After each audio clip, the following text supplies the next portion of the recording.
3 sons. That's important. Now, before I begin, let me tell you this. This is deep. This is where we're going to get really deep, and I hope everybody gets something out of the story. Noah in the Bible is symbolic of you. All of these characters in the Holy Bible are symbolic of you. In Freemasonry, you see, when you see our Bibles, you see the compass, the square, and the letter G. That's to teach you that the Bible is a symbol of you. The compass represents the spiritual aspect of yourself because the compass draws circles. Also, the square. The square is a tool in Masonry that's used to draw the geometric square, which represents the physical aspect of man, the earth, your physical body. So these two should be in balance. That's what Masonry teaches you at all times. Be in balance. Don't get lost up in a fairy tale land somewhere out there. Physical, spiritual. And then there's a balance point that gives you the Trinity. And that's the letter G, God, right? So let me just start reading the story and let me interpret this. All right? Chapter 6 of the book of Genesis says, and it came to pass when men, meaning humans, began to multiply on the face of the earth, and daughters were born to them, that the sons of God saw the daughters of men, that they were fair, meaning pretty. This is Old English. You feel me? This is the King James Bible. All right? And they took them wives of all which they chose. And the Lord said, my spirit shall not always strive with man, for that he also is flesh. Yet his days shall be 120 years. That's symbolic too, as far as the 120 years as the average lifespan of a human. We'll get into that in another episode. But the story starts to tell us that the sons of God, saw the women, the women of men, and saw that they were beautiful and started to copulate with them. Sexual. This is symbolic. It's not about aliens. It's not about none of that. And I'll get into that. Let me continue reading. Right. Study from your Bible. I already told you this is chapter 6 of the book of Genesis. All right. Verse 4, chapter 6 says, there were giants in the earth in those days, and also after that, when the sons of God came in unto the daughters of men, and they bare children to them, the same became mighty men which were of old, men of renown. Pay attention to that. It tells you right there, the sons of God. I'm going to tell you exactly what that means. If you study the New Testament where you're dealing with the story of Jesus, Jesus is called the Son of God. The term Son of God in the Bible represents one who has God consciousness, one who realizes that God and man are one. That's what the term Son of God means. When you see the term Son of Man in the Bible, it's mentioned in the book of Ezekiel. It's not only mentioned in the New Testament. The term Son of Man just represents ordinary humans. The term Son of God, Daughter of God, represents an initiate in the ancient mysteries who knows that I am God. I'm one with God. So it tells you there in chapter 6 of Genesis that the sons of God, it's not just men, just initiates. They beheld the so-called, daughters of men and saw that they were beautiful, and they had sex with them. They copulated and created giants, right? That's symbolic. Don't think it really means they were giants on the earth. If there were giants on the earth, there would be fossils that have been dug up to show you that there were human beings that were 50 feet tall. You will never see that, right? It's symbolic, it's mythological. The Bible is a book of mythology, so it tells you here the sons of God, the initiates. That includes women too. Don't think it don't include women. The sons of God, the initiates, they beheld humans, quote unquote, had sex with them, and from that union, they gave birth to giants. Right? Let me say exactly what it says again. Right? The children, right? These children that were produced became mighty men, which were of old, men of renown. That's the initiates. So when you study the history of the ancient mysteries, study ancient Egypt, 3000 BC, 4000 BC. Study India, ancient India, 3000 BC, 4000 BC, ancient times. And you see these initiates, these were the men of renown, the humans of renown. Of renown. Look up what the word renown means. To be praised, to be famous. The men and women of renown of the old days, the giants of the old days. What do you, to be a giant, symbolically speaking, means that you tower over the rest of humanity. You're a giant in the eyes of men. And the real Freemasons, the real Rosicrucians, the real initiates that live in this day and age, they're like giants to the majority of humanity. They look up to us, as we would say. You know what I'm saying? They look at us as giants, men and women of renown. These are those of the ancient times, of the old days. Deep. I'm going to continue. Let me use the bathroom real quick because I'm going to keep going on the episode. But this is chapter 6 of Genesis. So look into it in your own studies and I'll come back. Give me a second.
All right, I'm back.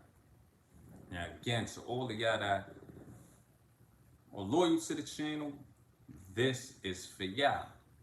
Take the spiritual teachings, use them. That's what it's for. I don't care if it's 3 of y'all, 4 of y'all, 5 of y'all, 10 of y'all. If you follow these instructions, you're going to be good. And that improves humanity as a whole. And also, pardon me in my neighborhood, like if y'all hear police sirens in the background, it's because my equipment is strong. So that'll probably be the avenue, you know, people that's probably looting and doing whatever type of shit they doing. So here we are, the story of Noah. Please pay attention, read. If you got a Bible, read the book. Don't just listen to what I'm saying. Read the Bible and go, you know, follow along with what I'm saying. Take notes. Take notes. Take notes. This is valuable. Trust me. That's the only reason I showed you what I showed you with like the Jordans. I'm not saying buy no Jordans. I'm just trying to tell you that we spend money on a lot of bullshit as humans. So spend your money on what's going to really improve you. And this knowledge on this channel is going to improve you. Facts. It improves me. That's that. So I'm gonna continue real quick. And pardon me if I don't read all of the comments from my moderators. Y'all read the comments. Read the comments, you know, let individuals know. Donate to the channel. Purchase the book, The Secret Bible. And the same thing, when you see me promote these t-shirts, so on and so forth, we're going to continue to be doing things.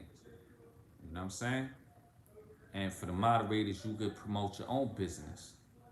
Otherwise, I wouldn't make you moderators. Pardon. Promote your own business. We got to keep our money circulating amongst ourselves. So let me continue. All right.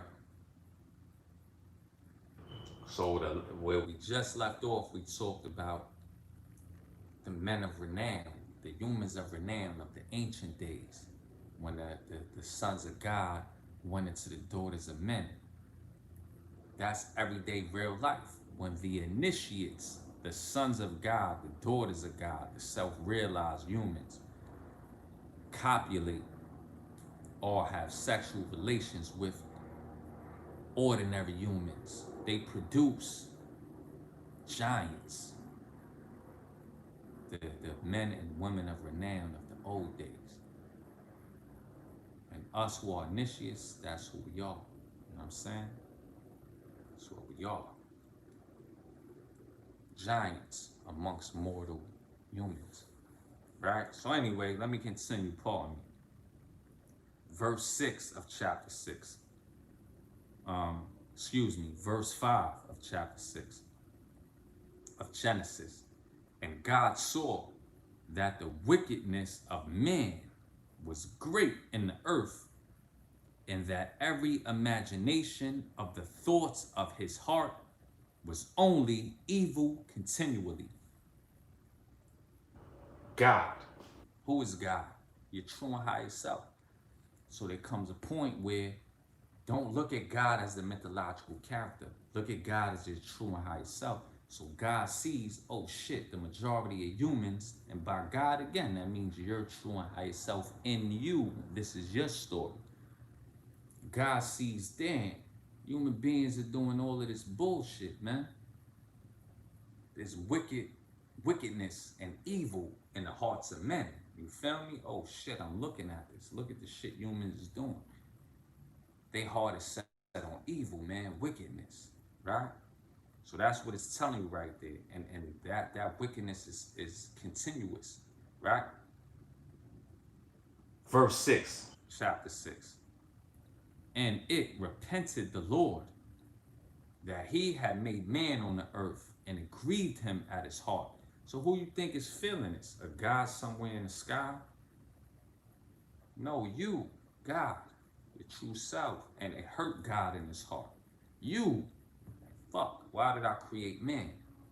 And you're not going to realize that you're the creator of the whole universe unless you come into self-realization through meditation. Then you're going to realize, oh yeah, I'm God incarnated as a human being, and everything that I see throughout this universe, throughout this planet, is what I have created before I was even born. It's my true self, God, right? So it tells you it grieved God in his heart.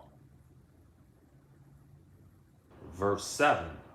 And remember, this is chapter 6 of Genesis. Now we're on verse 7. And the Lord said, and when you see this word Lord, it is the tetragrammaton. That's what it is in the Hebrew scriptures, the tetragrammaton, the four-letter name. And we could get into that in another episode. We're going into it in prior episodes. All right, and the Lord said, I will destroy man, whom I have created from the face of the earth, both man and beast, and the creeping thing, and the fowls of the air. The fowls mean the birds of the air. For it repented me that I have made them. Meaning God is saying in the myth, fuck, I feel bad that I made these people, you know what I'm saying, humans, and the creatures of the land, you know, as well as the sky, and so on and so forth. So this is an internal process that you're going through.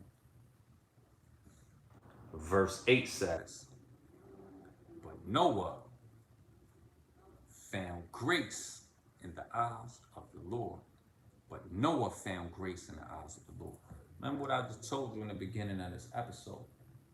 Noah in Jewish religion and Christian religion is a prophet, you know what I'm saying, of the most ancient times. Noah symbolizes you. Noah's not a literal person. There's never been a person on this planet named Noah who has lived. If there was, there would be evidence of it. It's not. Noah is symbolic of you. So, I'm going to interpret names too, the meanings of names in the Bible as I go along in the story. So Noah, the name Noah means rest or quietness in the Hebrew language. Noah means rest or quietness. That is symbolic of a spiritual state of consciousness here. Rest in the mind, peace, quietness in the mind. So Noah symbolizes a state of consciousness, which is your true self, God consciousness. That's what Noah symbolizes. Look it up for yourself. Look it up. The name Noah means rest, quietness, peace of mind, spiritually. So Noah finds grace, right? Noah finds grace in the eyes of the Lord. Because when your mind is at stillness, rest, meditation, you will realize that you're blessed by God. You will realize it inside of yourself. That's what this deals with, right? So Noah means rest. You'll see it even in the beginning of the book of Genesis, where it tells you that the Lord rested on the seventh day, and the seventh day represents the highest plane of spiritual consciousness, where you realize your God self and the Lord rests, symbolically speaking. That's mental rest, spiritual consciousness, peace, right? And read your Bible while I'm saying this, or while you study, you take notes, right? All right, so now, verse 9 of chapter 6 of the book of Genesis. These are the generations of Noah. Noah was a just man and perfect. Noah was a just man and perfect. That's your true self. In his generations. And Noah walked with God. Noah was a perfect man in his generations, meaning a perfect man in his time, and he walked with God. Again, Noah is symbolic of you when you are in tune with your true self. Let me specify that. So if you're in tune with your true and higher self right now, today, you are perfect in your time, in your generation, and you walk with God. Deep. Verse 10. And Noah begat 3 sons, Shem, Ham, and Japheth. So Noah had 3 sons. And when you study the ancient mysteries, you'll understand that you, as well as everything that exists, has 3 aspects. That's the Trinity. Those names, Shem, Ham, Japheth, means something. So you need to look up what that means. I know what it means. I could tell you right now, but I'm not going to tell you. I want you to look it up for yourself.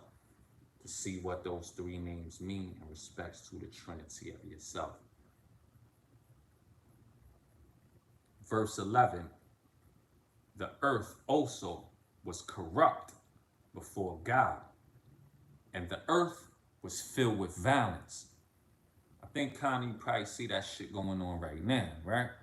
In your society, our society, not just America, throughout the world, shit is corrupt, filled with violence. Probably hear the police sirens in the background while I'm shooting this video.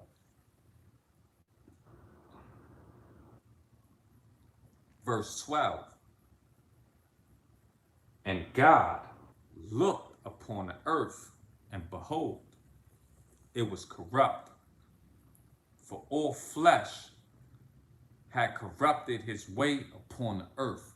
All flesh had corrupted God's way upon the earth. Flesh deals with the physical body, and the physical body is weak. You could subdue the physical body. That's what Masonry teaches you. That Christianity doesn't teach you that. Christianity will give you an excuse to continue to be a fucking piece of shit as you live life. But Masonry teaches you, yeah, the flesh certainly is weak, the physical. But the physical is governed by the spiritual, the mind. So you must bring the physical into self-mastery. All right, verse 13. And God said to Noah, the end of all flesh is come before me, for the earth is filled with violence through them. And behold, I will destroy them with the earth. Pay attention. God is your true and higher self. Don't think when this story is talking about God, it's talking about some mystery God in the heavens. It's this, your mind, your consciousness. So this is what you're experiencing in your spiritual path. God, your true and higher self, tells you, right? The end of all flesh is come before me. That means in your internal spiritual journey, man, this physical shit, the flesh, right? All this physical body, this shit is coming to an end. That means materialism. It doesn't mean that your physical body is going to perish per se. It means that all this physical shit, materialism, I'm putting an end to this shit. That's coming to an end. That's what it means, right? All right. So God is saying I will destroy it, right? Verse 14. So God says to Noah, make thee an ark of gopher wood. Rooms shalt thou make in the ark, and shalt pitch it within and without with pitch, right? So God is telling Noah he got to make a boat. He got to make a vessel. So God is already telling Noah, who is you, and God is you, I'm about to destroy all this physicality shit, materialism.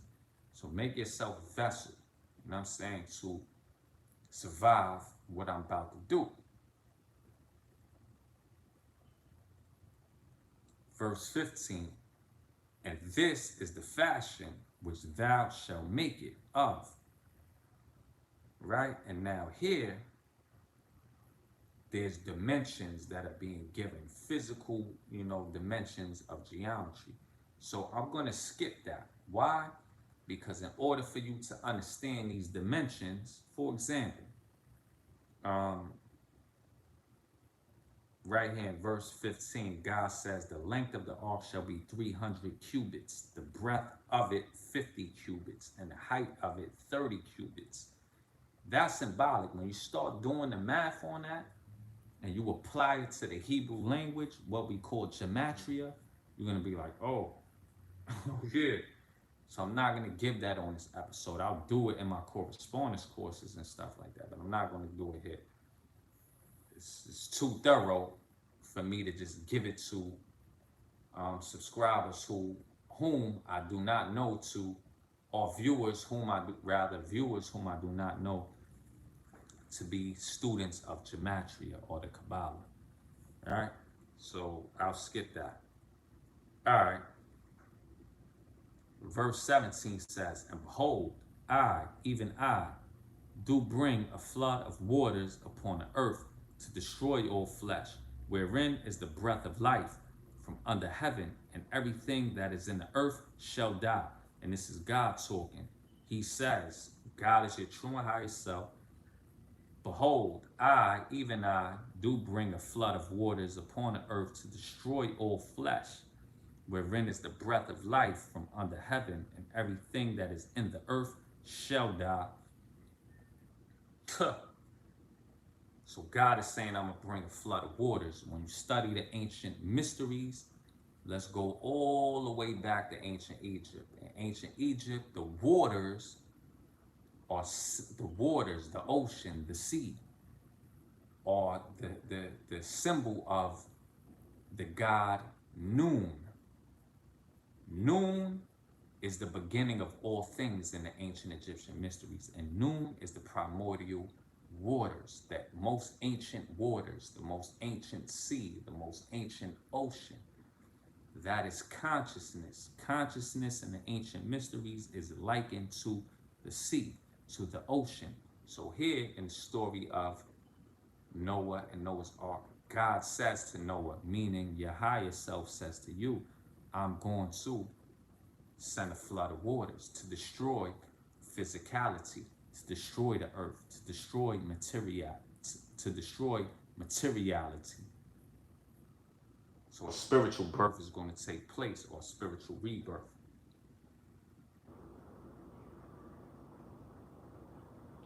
All right, verse 18. God is continuing to talk in the story. "But with thee will I establish my covenant, and thou shalt come into the ark, thou and thy sons and thy wife and thy sons' wives with thee." So God is saying here, your higher self, he's going to make a covenant with you. A covenant is an oath, it's a promise. And in Freemasonry, we take an oath, we take a covenant with God, with our true and higher self. And we're taught in Freemasonry that if we break that oath, if we do not live up to that oath with God, we shall be murdered or we shall be killed. And that's symbolic, meaning we shall be spiritually dead if we do not live up to our obligation. So here, God tells Noah, again symbolic of you, that they're making a covenant together, and that into the ark, the boat. The boat is symbolic of the human vessel. That's what it symbolizes. Your wife shall come, your sons, and your sons' wives. So you'll see later on in the story of Noah that there are 8 people in the myth that go into the boat. Noah, it's Noah, Noah's wife, right? Noah's 3 sons, that gives you 5 people. And then the wives of Noah's 3 sons, which give you 8 people in total. So there's 8 people on the ark. And that's significant too when you study gematria in the Kabbalah, right? All right, cool. So now, story says, in verse 19, "And of every living thing," and then you'll see, like, as you go on the channel, you're going to see certain people leave that are fake Masons, you feel me, and stuff like that, because they can't comprehend the spiritual path. They stay only when you're talking about some mundane shit that they can comprehend. But anyway, let's continue.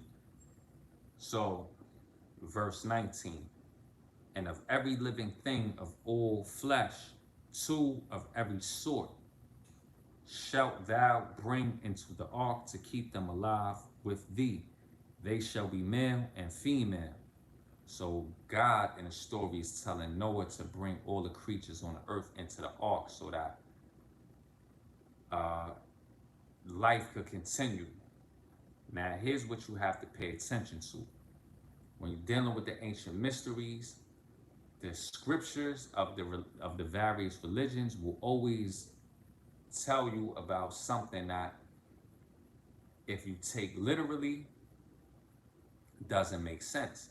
It doesn't make sense that there could be a boat that has all life in it, all the creatures of the earth, all plant life in a little fucking boat of male, female of all creatures. Think about that. That's common sense. According to the story, which is mythological, Noah has to bring lions onto the boat. He has to bring rhinos onto the boat. He has to bring antelope onto the boat. He has to bring horses onto the boat. He has to bring cows onto the boat. He has to bring a pair of every living creature onto the boat. So for one, if you have all the living creatures of the planet Earth cannot fit onto a literal boat. That's first of all. So even if that was to be the case, these animals are gonna fuck, meaning they're gonna have sex and they're gonna give birth to offspring, right? Secondly, some of these animals will be carnivores. Some of them will be vegetarian animals. So they're gonna fucking kill each other. You feel me? Lions are going to attack herbivore animals, you know what I'm saying, that only eat plant life. It's not gonna work. And then they're gonna be shitting. They're gonna be pissing, shitting. So you're gonna have shit, piss all over this boat. It doesn't make sense literally.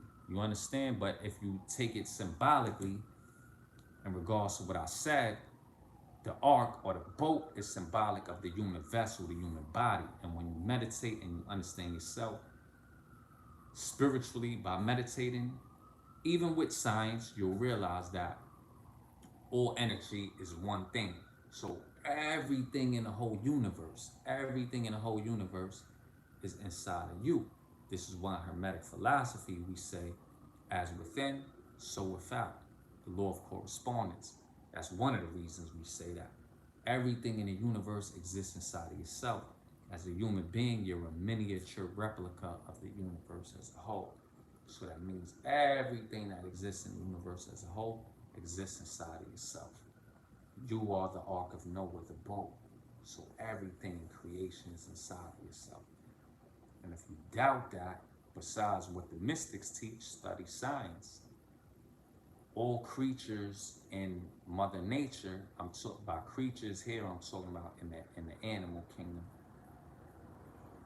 50% of the DNA, deoxyribonucleic acid, is 50% identical to a human. That's why you could look at I mentioned a zebra, let's just say. Zebra has eyeballs like you have eyeballs. Zebra has a nose like you have a nose. It's not exactly the same, but they have a nose to smell. A zebra has lips, it has teeth. A zebra has ears. Same thing for primates. Same thing for a lion. Why do we have all these physical organs that match? Because ultimately we come from the same source. God, you feel me? Everything is inside of you. The elements of the earth, the planet is all inside of this vessel, this ship called Noah's Ark. If you take it literally, you're a fool. Right? So let me proceed. All right. Verse 20 of fowls, again, fowls mean birds, after their kind, and of cattle after their kind, of every creeping thing of the earth after his kind, 2 of every sort shall come unto thee to keep them alive. Verse 21, and take thou unto thee of all food that is eaten, and thou shalt gather it to thee, and it shall be for food for thee and for them. Verse 22, thus did Noah according to all that God commanded him, so did he. And Noah again symbolizes you. So now the next part of the story we're going to get into is verse 7, and it's going to get deep. If you're really serious about spiritual enlightenment, remain, you know what I'm saying, unless you got a family emergency. Listen and pay attention to the story. For those who leave, they're going to leave because they're not serious about their spiritual upliftment. They're not serious about it, so that's it. What they want to hear about is mundane bullshit and nonsense. So I'll be right back. Chapter 7 is what we're going to get into next. And trust me, it's going to get deep and it's not too long. It's a fairly short story. So I'll be back in a second.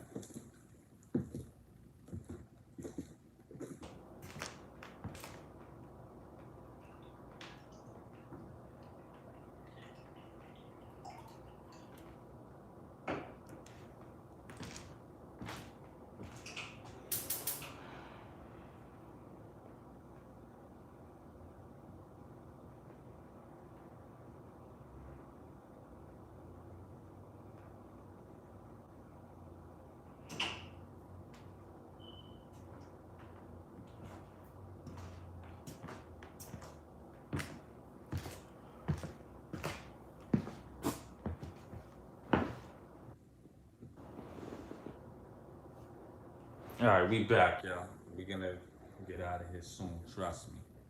Plus, I gotta cook, you feel me? I gotta cook for the night. You know, maybe something to eat, whatever. So, all right. Now we on chapter 7 of Genesis.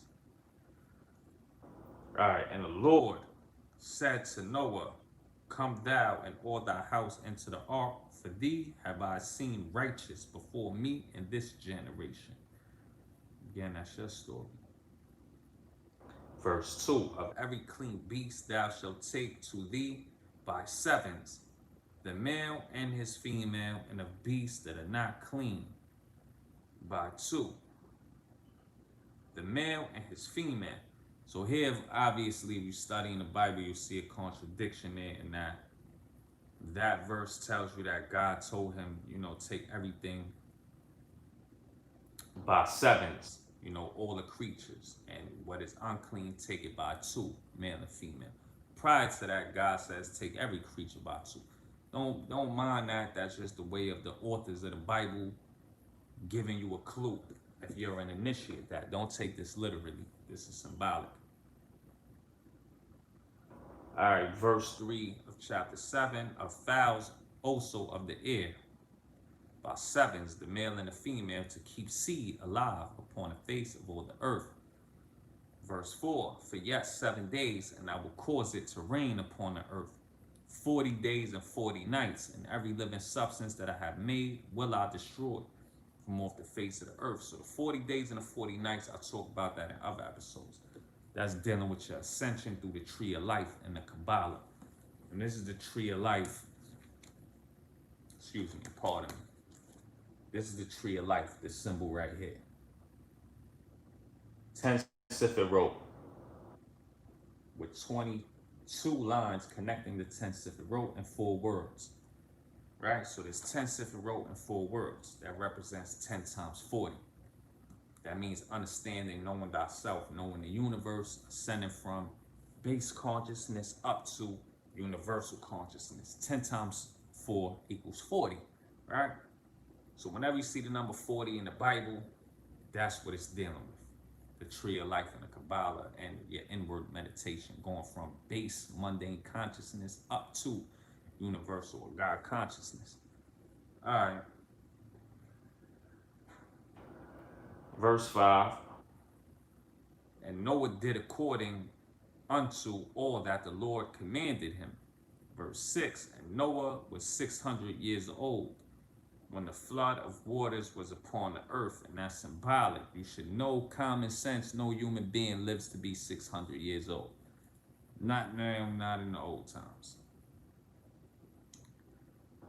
All right, verse 7, and Noah went in, meaning into the boat, into the ark, and his sons and his wife and his sons' wives with him into the ark,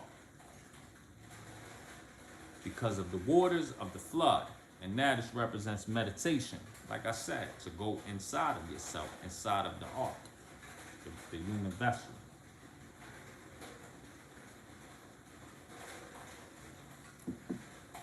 Verse 8. Of clean beasts and of beasts that are not clean, and of fowls and of everything that creepeth upon the earth. Verse 9. There went in two and two unto Noah into the ark, the male and the female, as God had commanded Noah. Verse 10. And it came to pass after 7 days that the waters of the flood were upon the earth. And it's crazy because it's raining right now. I got a sky roof in my and I have a sky roof in my house, you feel me? So I could easily hear the rain coming through. Funny, right? Alright. Verse 11.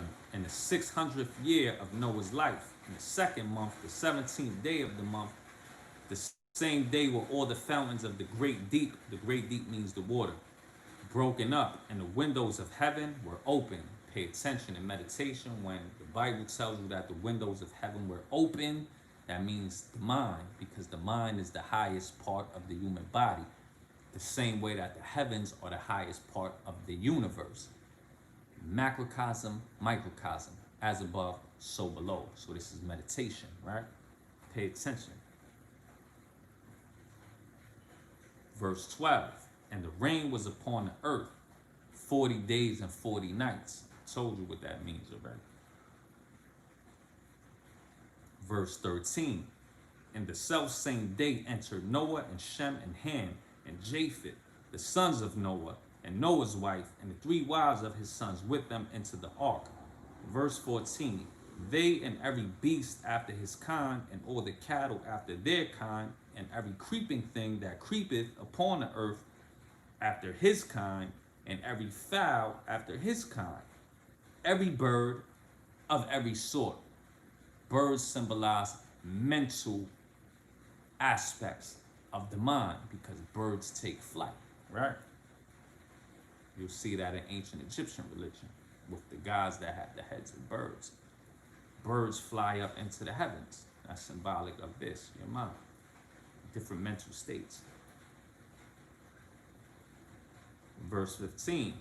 And they went in unto Noah into the ark, 2 and 2 of all flesh, wherein is the breath of life. So it tells you here that inside the ark, here is the breath of life. Pay attention to that. That spirit. When you deal with the Hebrew scriptures, the word for spirit that you see translated is ruach, which means the breath. The breath, that means spirit. Pay attention, man. Verse 16. And they that went in male and female of all flesh, as God had commanded him, and the Lord shut him in. Verse 17. And the flood was 40 days upon the earth, and the waters increased and bare up the ark, and it was lift up above the earth. That means that what you're going through in meditation is above the earth. It's above physical consciousness, material consciousness, and you're coming up into spiritual consciousness. Verse 18. And the waters prevailed and were increased greatly upon the earth, and the ark went upon the face of the waters. Verse 19. And the waters prevailed exceedingly upon the earth, and all the high hills that were under the whole heaven were covered. Verse 20. 15 cubits upward did the waters prevail, and the mountains were covered. Verse 21. And all flesh died that moved upon the earth, both of fowl and of cattle and of beasts and of every creeping thing that creepeth upon the earth, and every man. So here, all materialism is dying inside of yourself. Everything that's upon the earth, everything that's physical materialism bullshit. That's what it's telling you. Verse 22. All in whose nostrils was the breath of life, of all that was in the dry land died. That means whoever was about the earthly life, man, the dry land, physicality, earthly life, physical materialism, everybody dies. Spiritually, you know what I'm saying? To you, once you come into your God consciousness. your God realization on the mystical path. Verse 23.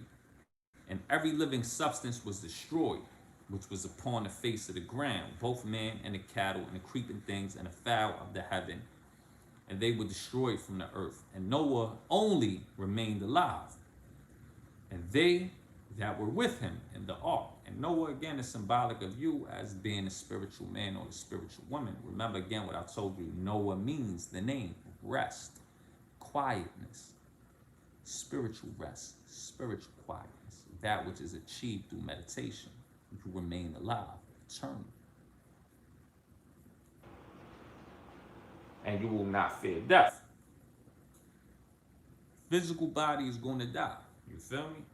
But only the initiate is not scared of death, right?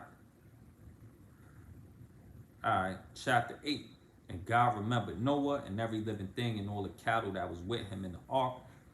And God made a wind to pass over the earth, and the waters assuaged. 2, verse 2.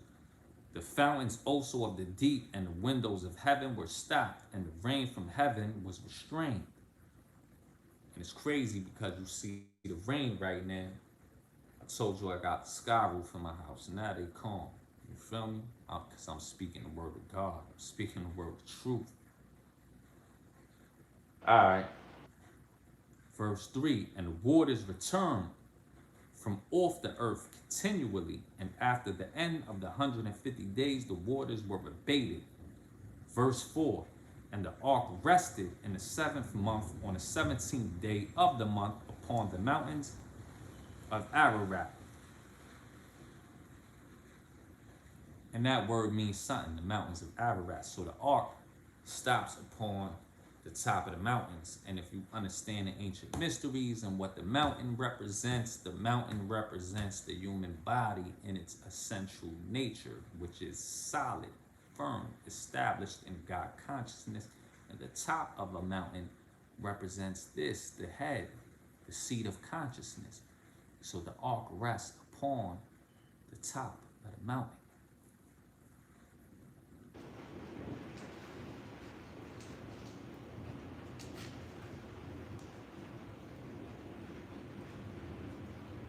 All right, and it says something else there. Okay, verse 5. And the waters decreased continually until the 10th month, and the 10th month on the first day of the month were the tops of the mountains seen. And if you go through the whole story, you're going to see there's a certain number of days that Noah, which is you, is on the ark.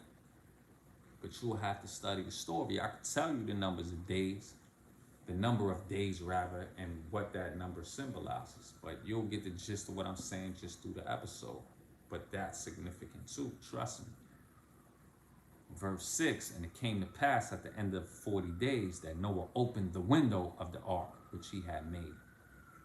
And what is the window of the ark? I shouldn't have to tell you. If you're paying attention to the story, you're going to know what the window of the ark is, or the window of the boat. Verse 7, and he, Noah, sent forth a raven, which went forth to and fro until the waters were dried up from off the earth. The raven, what is the raven? A black bird. What does that symbolize? Ask yourself that question. Brother Esoteric Man did an episode on the channel dealing with Norse mythology, which talks about the god Odin, the All-Father, who has one eye, who has two ravens. Thought and memory that go throughout the world and bring him back information. Pay attention. All of this is about you. All right, verse 7. And he sent forth a raven which went forth. I said that already, verse 7. Verse 8. Also, he sent forth a dove from him to see if the waters were abated from off the face of the ground. And the dove is a white bird. The white bird and the black bird are two opposites. Light, darkness, consciousness, subconsciousness. Pay attention. Verse 9. But the dove found no rest for the sole of her foot, and she returned unto him into the ark. For the waters were on the face of the whole earth. Then he put forth his hand and took her and pulled her in unto him into the ark. Think about that. Verse 10. And he, Noah, stayed yet another 7 days, and again he sent forth the dove out of the ark. And the dove, this is verse 11, and the dove came into him in the evening, and lo, in her mouth was an olive leaf plucked off. So Noah knew that the waters were abated from off the earth. Verse 12.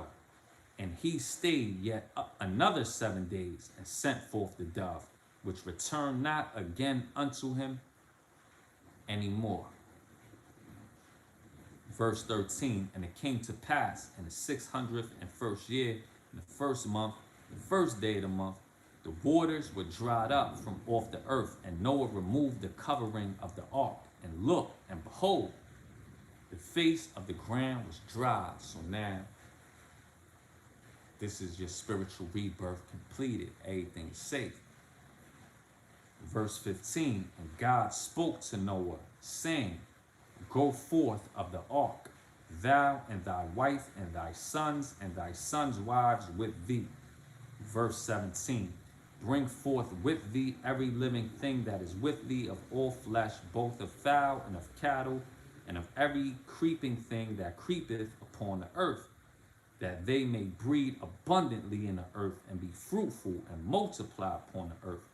Verse 18. And Noah went forth, and his sons and his wife and his sons' wives with him. Verse 19. Every beast, every creeping thing, and every fowl, and whatsoever creepeth upon the earth, after their kinds, went forth out of the ark. Verse 20. And Noah builded an altar to the Lord, and took of every clean beast and of every clean fowl, and offered burnt offerings on the altar. Every clean beast, every clean fowl, meaning every clean bird. That means my physical aspect of myself, the beast, and every mental part of myself, symbolized by the fowl, the birds, is clean, and I offer that. The clean birds, the clean beast, I offer that on the altar to the Lord, to the Lord. That's meditation, right? So that's what Noah, which is you, did. 21, verse 21. And the Lord smelled a sweet savor, and the Lord said in his heart, I will not again curse the ground any more for man's sake, for the imagination of man's heart is evil from his youth. Neither will I again smite any more every living thing as I have done. So that means that once you made that sacrifice within yourself, when the mind is purified and the body is purified, the birds of the air or the fowl and the beast, the physical part of man, the smell of that offering, which is symbolic, was pleasing to the Lord, to your higher self, to God. And then God tells you, Noah, nah, you good now. I'm not going to destroy you. You good. You good. You straight. Verse 22. While the earth remaineth, seed time and harvest, and cold and heat, and summer and winter, and day and night shall not cease. So God is telling you, Noah, now day is not going to, time is going to be forever. That means that you achieved eternal life. Your life, your consciousness is eternal, it's forever. Nothing is going to stop. You live forever within yourself, eternally. Right? So that's that. And now, there's more parts, a few more parts of the story, but I got to sign out, you feel me, because my power is about to go off, And of course, I'm reading from the Bible, and check out Volume 2 of the Masonic Bible, the secret Bible, as we would call it, dealing with Ruth. Purchase that through PayPal, Cash App, and read it. It's worth it. If you're spiritual and you're real about your spiritual journey. So everything that I just told you is the symbolic meaning of Noah's Ark and the story of Noah. That's you. It's your story. It's about you. Deep. Everything that I told you there is deep. You'll see, like in the last chapter that I didn't read tells you that, oh yeah, God sent the rainbow into the heaven to let Noah, which is you, know that never again will I destroy the earth, which is you really, as an initiate. You good. The rainbow consists of 7 colors. Those 7 colors are the 7 colors that light is composed of. When you pass light through a prism, you get a rainbow. That's how a rainbow physically happens in the physical universe. Light passing through rain, you know what I'm saying? A prism, and it gives you those 7 colors in art. So that represents spiritual illumination, spiritual light. You'll see that in the 7 chakras. From the top of the head to the base of the spine, your central nervous system, 7 energy centers corresponding to the 7 colors of the light. Easy, very simple if you follow the mystery. So the story of Noah is all about you. It's your story. It's a long episode. I know we went in, but go back through it and you'll see it is your story. It's talking about you. And you should apply this to what you see going on in society now. It's an inward process, an inward journey. You'll be all right. Spiritual consciousness, spiritual enlightenment, God consciousness, to know the immortality of the self. When you attain to that, there's no fear. Your physical body is going to die. You scared of that? You afraid? I know most humans are afraid. They scared to death. I don't want to die. Please, you gotta die. It's low polarity. But the true and higher self is eternal. So meditate and realize that. That's what the story of Noah is telling you about. Meditate and realize that. And you're going to realize that everything in the universe is inside of this ark. This physical body. If you take the story of Noah's Ark literally, you're a fool. You know what I'm saying? All the creatures of the earth and the universe cannot be fit into a ship. You know what I'm saying? Built by men. And the story of Solomon's temple in the Holy Bible tells you the same thing. God does not dwell in houses made by hands. God dwells here in the physical, spiritual body. Man, the human. And that's also mentioned in the rituals of Freemasonry. So all Freemasons know that. So anyway, that's that. I appreciate all of y'all coming on. I cannot read the comments because my camera's about to go off. You know what I'm saying? So I'll go back if you want to say something else later. All right, thank you, Brother Reginald. If you want to comment later on, just comment when the video is uploaded and then I'll reply to it. All right, peace, Brother Larry Diamond, and thank you. So that's that. Support the book. The Secret Bible Volume 2. It's kind of expensive, to be honest with you, but it's like that for a reason, because it's worth it. It's $100 for the book. You know what I'm saying? It's $100 for the book, so purchase the book. And you'll receive that. So purchase the book at the least, promote it. You know what I'm saying? And that's that. Where is the book? On the channel, on Illuminati Light. I don't sell anything through Amazon. I kind of do. I sell other books through Amazon. But not this book, because they'll try to take the majority of your money. So it's being sold.